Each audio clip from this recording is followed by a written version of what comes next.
Salam. Judulnya baca. Ya, judulnya baca.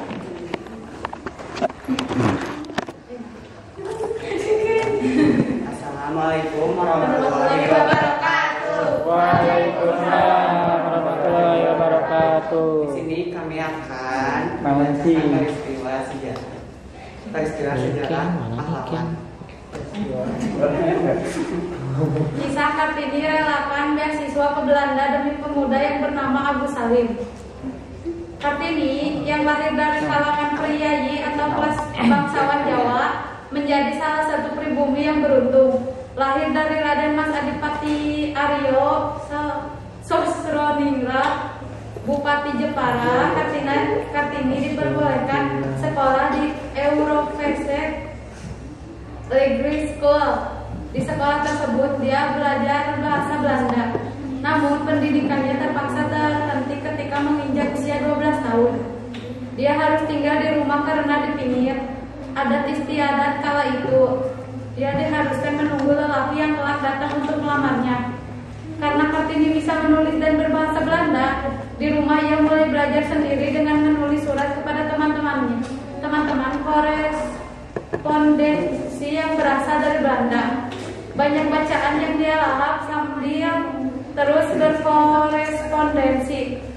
Salah satunya Rosa Abendanon yang banyak mendukungnya. Dari surat menyurat dengan Abendanon, Kartini sering membaca buku-buku dan koran Eropa. Dari surat menyurat itu timbul keinginannya memajukan perempuan pribumi. Ia melihat banyak perempuan di tanah air dengan status sosial lebih rendah darinya tidak bisa mengecap pendidikan. Kartini sering juga mengirimkan beberapa tulisan, salah satunya kepada majalah wanita Belanda yang ia baca, yaitu The Hollands Week. Dalam masalah pinggitan, Kartini membuka sekolah bagi anak-anak perempuan yang tinggal di sekitar kediamannya. Mereka tidak seberuntung dirinya. Kartini mengajari gadis-gadis itu membaca, berhitung, menyanyi, dan aneka keterampilan layaknya yang biasa didapatkan di sekolah. Keinginannya untuk menempuh pendidikan sangat kuat. Dia ingin ke Belanda. Peluangnya mengecap pendidikan di Belanda sangat terbuka setelah perkenalannya dengan Jacques Heinrich Abendano, Direktur Departemen Pendidikan, Agama, dan Industri Hindia Belanda.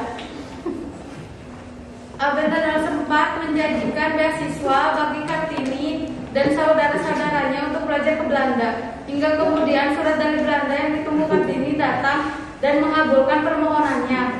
Beasiswa telah tersedia untuknya. Namun setelah berbagai pertimbangan dia membatalkan beasiswa tersebut. Kartini merasa ada yang lebih membutuhkan beasiswa tersebut. Dia adalah orang pemuda cerdas dari tanah Riau yang dia sebut Salim, atau yang saat ini kita kenal Agus Salim. Agus Salim atau biasa disebut Haji Agus Salim kini dikenal sebagai salah seorang pahlawan. Dia juga merupakan pemimpin Sarekat Islam. Kartini lalu mengirim surat ke Abendano, istri pejabat yang menentukan pemberian beasiswa pemerintah pada Kartini di Belanda. Dia memohon agar beasiswa itu diberikan kepada Agus Salim. Agus Salim sendiri saat itu sedang berusaha mendapatkan beasiswa ke Belanda. Tetapi semua usaha yang dilakukan itu gagal hingga kemudian kabar itu terdengar Kartini. Dia berharap uang beasiswa sebesar 4.800 gulden bisa dialihkan untuk Agus Salim. Penolakan Agus Salim. Berikut secuil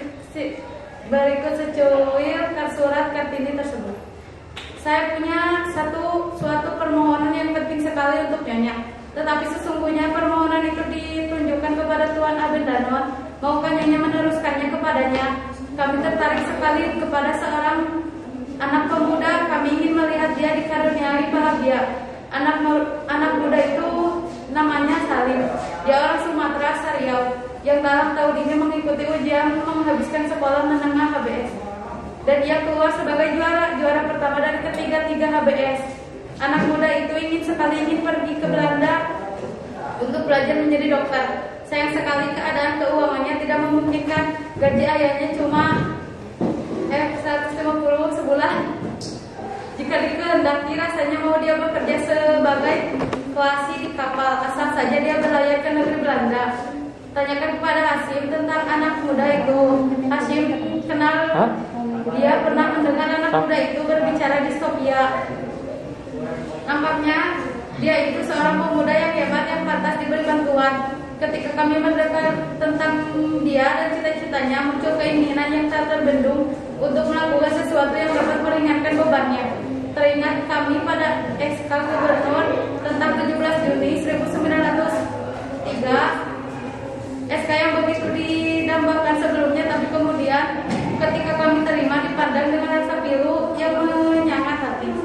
Apakah seusaha sahabat-sahabat mulia buat harapan dan doa kami akan hilang lenyap saja tak terpakai? Apakah tak mungkin orang lain menikmati manfaatnya? Gubernur menyediakan untuk kami berdua sejumlah uang sebesar 4.800 gulden guna menyelesaikan pendidikan kami. Apakah tidak bisa uang itu dipindahkan kepada orang lain yang juga perlu dibantu? Mungkin lebih banyak kepentingan daripada kami. Alangkah indahnya andai pemerintah bersedia membiayai seluruh pendidikan yang berjumlah kira-kira 8.000 gulden. Bila tak mungkin, kami akan berterima kasih seandainya Salim dapat menerima jumlah 4.800 gulden yang disediakan untuk kami. Untuk sisa kurangnya kami dapat meminta bantuan orang lain. Sayangnya, niat baik Kartini itu berbuah penolakan. Agus Salim menganggap pemberian itu karena usul orang lain, bukan karena penghargaan atas kecerdasan dan jerih payahnya. Dia menilai ada diskriminasi di dalamnya. Kalau pemerintah mengirim saya karena ajuran Kartini, bukan karena kemauan pemerintah sendiri, lebih baik tidak, ucap Agus Salim. Sejak peristiwa itu, Agus Salim memutuskan untuk tidak lagi melanjutkan sekolah. Sementara pada 12 November 1903, Kartini dinikahkan dengan Bupati Rembang KRM Adipati Aryo Singgih Jojo Adiningrat. Sang bupati sudah memiliki istri dan anak. Kartini kemudian diperbolehkan membangun sebuah sekolah wanita. Selama pernikahannya, Kartini hanya memiliki satu anak yang diberi nama Susalit Jojo Diningrat. Kartini menghembuskan nafas terakhirnya setelah melahirkan pada 17 September 1904. Perjuangan Muhammad Hatta pada tahun 1932 sampai 1941 yang berjudul Pengasuhan. Sekembalinya ia dari Belanda, ia ditawarkan masuk kalangan sosialis merdeka, Socialistis Party atau SP, untuk menjadi anggota parlemen Belanda dan menjadi perdebatan hangat di Indonesia pada saat itu. Pihak OSP mengirimkan telegram pada 6 Desember 1932 yang berisi kesediaannya menerima pencalonan anggota parlemen. Ini dikarenakan dia berpendapat bahwa ia tidak setuju orang Indonesia menjadi anggota dalam parlemen Belanda. Sebenarnya dia menolak masuk dengan alasan ia perlu berada dan berjuang di Indonesia. Namun, pemerintahan di Indonesia mengatakan bahwa Hatta menerima kedudukan tersebut, sehingga Soekarno menuduhnya tidak konsisten dan dalam menjalankan sistem kooperatif. Setelah Hatta kembali dari Belanda, Syahrir tidak bisa ke Belanda karena keduanya keburu ditangkap Belanda pada tanggal 25 Februari 1934 dan dibuang ke Digul, dan selanjutnya ke Banda Neira. Baik di Digul maupun Banda Neira, ia banyak menulis di koran-koran Jakarta, dan ada juga untuk majalah-majalah di Medan. Artikelnya tidak terlalu politis, namun bersifat lebih menganalisis dan mendidik pembaca. Ia juga banyak membahas pertarungan kekuasaan di Pasifik. Pada tahun 1937, ia menerima telegram yang menyatakan dia pindah dari Digul ke Banda Neira.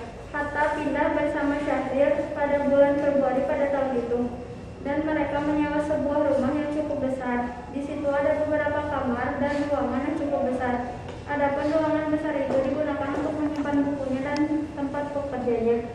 Sewaktu di Banda Neira, ia bercocok tanam dan menulis koran Sintitko dipimpin Lim Pensian bulan ini dengan honorarium S75 dalam bahasa Belanda. Kemudian ia menulis di Nationaal Komentar Nasional dipimpin Sang Ratulangi, dan juga ia menulis di koran Pemandangan dengan honorarium S50 sebulan per satu atau dua tulisan. Hatta juga pernah menerima tawaran Kiai Haji Mas Mansur untuk ke Makassar. Dia menolak dengan alasan kalaupun dirinya ke Makassar, dia masih berstatus tahanan juga. Waktu itu sudah ada Cipto Mangunkusumo dan Iwa Kusuma Sumantri. Mereka juga sudah saling mengenal. Selain itu, di Pandaneira, Hatta juga mengajar kepada beberapa orang pemuda anak Dr. Cipto belajar tentang buku dan sejarah. Ada juga anak asli daerah Bandaneira yang belajar kepada Hatta.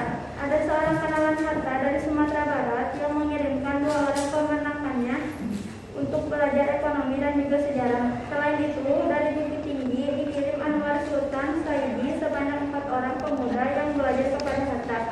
Pada tahun 1941, Muhammad Hatta menulis artikel di koran Pemandangan yang isinya supaya rakyat Indonesia jangan memihak kepada baik ke pihak Barat ataupun fasisme Jepang. Kelak, pada zaman Jepang, tulisan Hatta dijadikan bahan oleh penguasa Jepang untuk tidak percaya Hatta selama Perang Pasifik.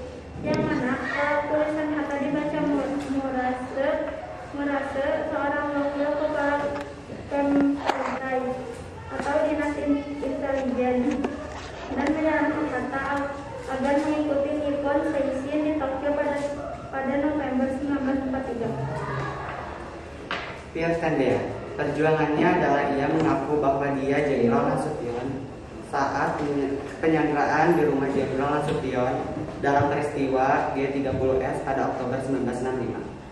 Ia ikut diculik oleh pasukan Cakrawirawa sebelum akhirnya dibuang ke dalam sumur di Bawah.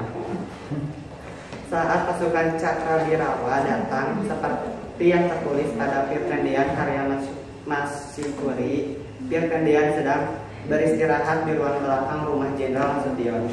Ia terbangun oleh suara tembakan dan keributan dari bagian depan rumah. Pasukan tersebut sempat bertanya siapa Pierre Tendean, yang dijawab, saya ajudan Jenderal Nasution. Sayangnya, pasukan penculik hanya mendengar kata Nasution dan memilih membawa Pierre Tendean yang dianggap sebagai Jenderal Nasution.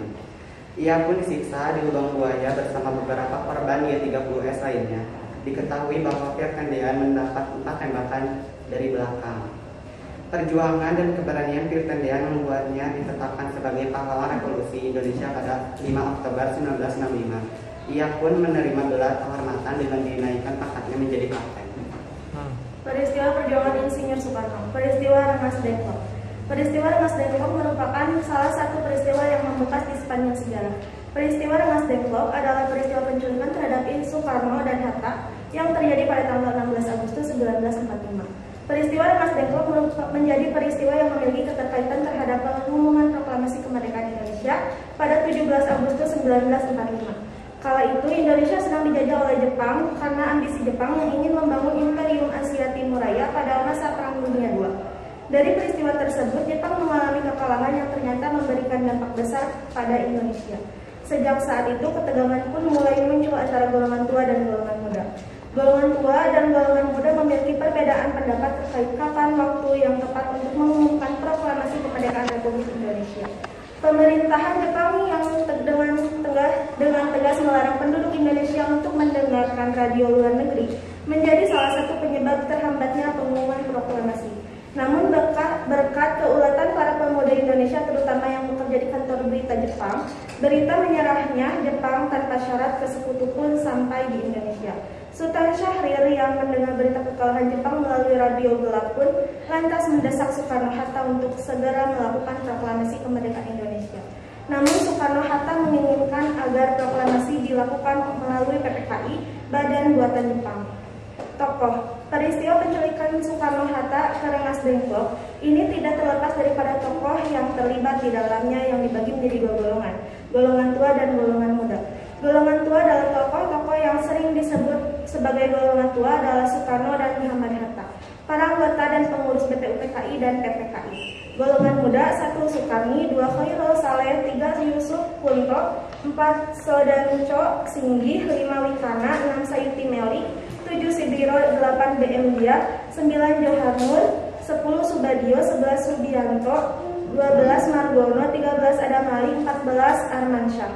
Kronologinya, pada tanggal 15 Agustus, golongan muda mengadakan rapat di Pegangsaan Timur, Jakarta, terkait kapan pengumuman proklamasi kemerdekaan Indonesia sebaiknya dilakukan. Rapat yang dipimpin oleh Khairul Saleh ini menyepakati bahwa kemerdekaan Indonesia adalah keputusan dari rakyat Indonesia, bukan Jepang. Malamnya, para golongan muda mengutus Wikana dan Darwis untuk menemui Soekarno dan Hatta. Mereka menuntut agar proklamasi kemerdekaan dilakukan pada tanggal 16 Agustus 1945. Jika Soekarno-Hatta menolak, maka akan menjadi sebuah pergolakan besar. Namun, permintaan Wikana dan Darwis ditolak oleh Soekarno dan Hatta. Soekarno tidak bisa melepas tanggung jawabnya sebagai ketua PPKI, sehingga ia harus berunding terlebih dahulu dengan badan buatan Jepang itu. Karena penolakan dari Soekarno dan Hatta, Wikana dan Darwis lantas kembali dan mengadakan rapat yang digelar di Jalan Cikini 71 Jakarta. Rapat tersebut dihadiri oleh para tokoh golongan muda lainnya. Mereka pun memutuskan untuk membawa Soekarno dan Hatta ke Rengas Dengklok guna menjauhkan mereka dari pengaruh Jepang. Hasil, setelah Soekarno dan Hatta diculik ke Rengas Dengklok, Soekarno dihadapkan Sodanco Singgih memutuskan untuk bersedia mengadakan proklamasi setelah ia kembali ke Jakarta. Golongan tua dan golongan muda pun menyepakati keputusan bahwa proklamasi kemerdekaan harus dilakukan di Jakarta oleh Soekarno.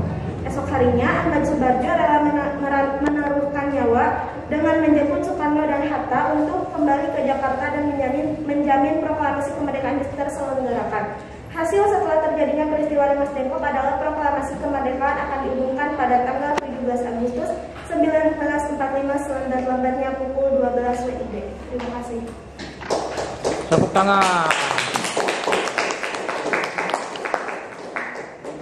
Ada pertanyaan lagi duduk? Pertanyaan? Tidak? Tidak. Sok tutup. Sekian dari kami. Wassalamualaikum warahmatullahi